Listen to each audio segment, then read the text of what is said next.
आषाढ़ महीने कृष्ण पक्ष की योगिनी एकादशी का महात्मा। एकादशी का व्रत सदैव सबको जहाँ तक बस चले वहाँ तक रहना चाहिए। और एकादशी का जो यह व्रत है यह महाव्रत कहा जाता है।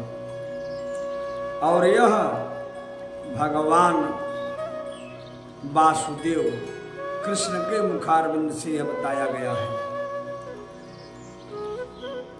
और इसको धर्मराज युधिष्ठिर ने पूछा है और उसको भगवान अपने मुखारविंद वाणी से इसको बताए हैं। तो धर्मराज युधिष्ठिर पूछे कि हे वासुदेव, आषाढ़ कृष्ण पक्ष में जो एकादशी होती है उसका क्या नाम है, कृपया उसका वर्णन कीजिए। भगवान श्री कृष्ण बोले कि हे नृपश्रेष्ठ, आषाढ़ मास के कृष्ण पक्ष की एकादशी का नाम योगिनी है। और यह बड़े बड़े पातकों को नाश करने वाली है और संसार में डूबे हुए प्राणियों के लिए यह सनातन नौका के समान, यानी समझ लीजिए इस एकादशी के बारे में बताते हैं कि सनातन नौका के समान है। तीनों लोकों में यह सारभूत व्रत है। अलकापुरी में राजाधिराज कुबेर रहते थे और वे सदा भगवान शिव के भक्ति में तत्पर रहने वाले और उनके हेममाली नाम वाला एक यक्ष सेवक था जो पूजा के लिए फूल लाया करता था। हेममाली की पत्नी बड़ी ही सुंदर थी और उसका नाम विशालाक्षी था। और वह यक्ष काम पास में आबद्ध होकर सदा अपनी पत्नी में आसक्त रहता था। एक दिन की बात है कि हेममाली मान सरोवर से फूल लाकर अपने घर में ही ठहर गया और पत्नी के प्रेम का रसास्वादन करने लगा। अतः कुबेर के भवन में न जा सका और इधर कुबेर मंदिर में बैठकर शिव का पूजन कर रहे थे और उन्होंने दोपहर तक फूल आने की प्रतीक्षा की। जब पूजा का समय बीत गया तो यक्षराज ने कुपित होकर सेवकों से पूछा, यक्षों, दुरात्मा हेममाली क्यों नहीं आ रहा है, इसका पता लगाओ। यक्षों ने कहा, राजन, वह तो पत्नी की कामना में आसक्त होकर अपनी इच्छा के अनुसार घर में ही रमण कर रहा है। उनकी बात सुनकर कुबेर क्रोध में भर गए और तुरंत हेममाली को बुलवाया और देर हुई जानकर हेममाली के नेत्र भय से व्याकुल हो रहे थे और वह आकर कुबेर के सामने खड़ा हुआ और उसे देखकर कुबेर की आंखें क्रोध से लाल हो गई और वे बोले, ओ पापी, ओ दुष्ट, ओ दुराचारी, तूने भगवान की अवहेलना की है। अतः कोढ़ से युक्त और अपनी उस प्रियतमा से वियुक्त होकर और इस स्थान से भ्रष्ट होकर अन्यत्र चला जा।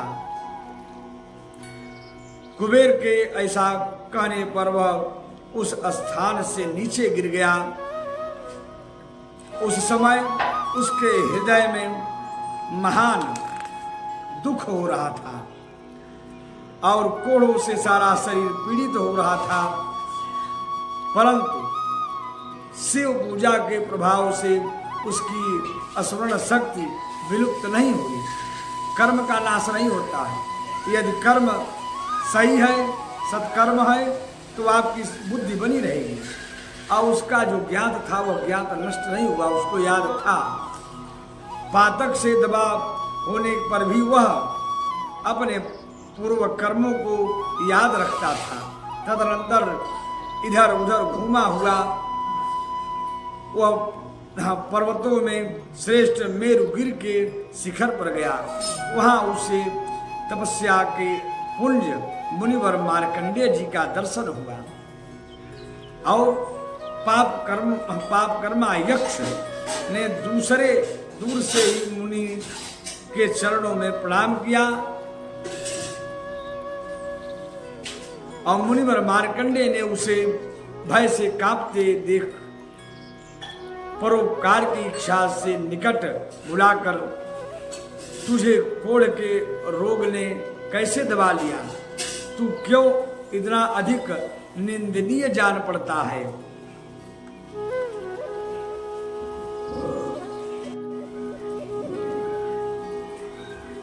यक्ष बोला, मुने मैं कुबेर का अनुचर हूं, मेरा नाम हेममाली है। मैं प्रतिदिन मानसरोवर से फूल ले आकर शिव की पूजा के समय कुबेर को दिया करता था और एक दिन पत्नी सहवास के सुख में फंस जाने के कारण मुझे समय का ज्ञान नहीं रहा। अतः राजाधिराज कुबेर ने कुपित होकर मुझे श्राप दे दिया और जिससे मैं कोढ़ से आक्रांत होकर अपनी प्रियतमा से बिछुड़ गया।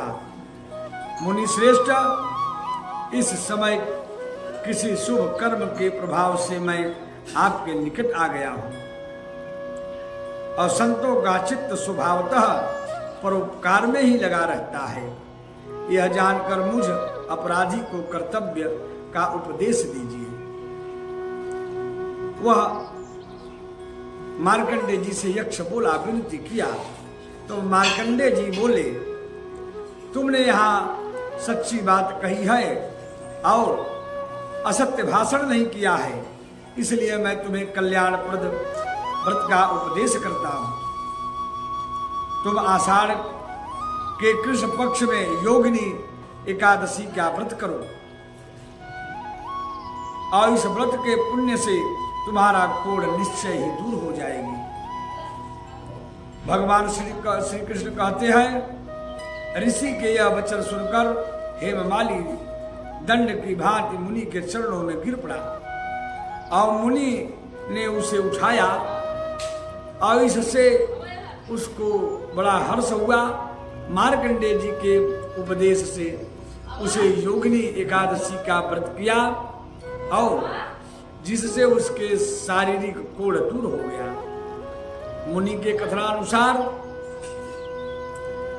उस उत्तम व्रत का अनुष्ठान करने पर वह पूर्ण सुखी हो गया। नित्यश्रेष्ठ,